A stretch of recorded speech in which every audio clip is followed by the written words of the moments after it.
इसमें 11,000 करोड़ रुपए से ज्यादा महत्वपूर्ण ये है कि आंध्र का गौरव ऐसा विशाखापट्टनम स्टील प्लांट अब लंबे समय तक चलने वाला है, वो सुनिश्चित हो गया है।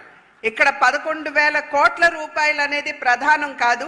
ఇక్కడ ఏదైతే ఆంధ్ర యొక్క ఆత్మ గౌరవంతో ఈ ప్లాంట్ వైజాగ్ స్టీల్ ప్లాంట్ ముడిపడి ఉన్నదో దాన్ని ముందుకు తీసుకుని వెళ్తూ మరింత అభివృద్ధి పదంలో నడిపించడం అనేది ఇది సునిశ్చితమైందని చెప్పి మీ అందరికీ కూడా తెలియజేస్తున్నాను. స్టీల్ ప్లాంట్ కి సంబంధించిన అంశం ఇవాళ ప్రజా సంఘాలు కానీ, ఇవాళ స్టీల్ ప్లాంట్ ఎంప్లాయీస్ కానీ, యామాత్ర మేధావులు కానీ, ఇంక్లూడింగ్ మా పార్టీ కానీ నిన్న ఇచ్చిన ప్యాకేజ్ అది స్టీల్ ప్లాంట్ తాలూకు రివైవల్ కోసం, స్టీల్ ప్లాంట్ ప్రైవేటీకరణ ఆపడానికి కాదు.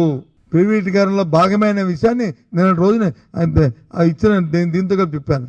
పక్కనున్న కర్ణాటక ఉన్న ఫ్యాక్టరీకి వచ్చి పరిశ్రమకి వచ్చి 15,000 కోట్లు ఇచ్చారు. దానికి ఎందుకు రిస్ట్రిక్షన్ పెట్టలేదు?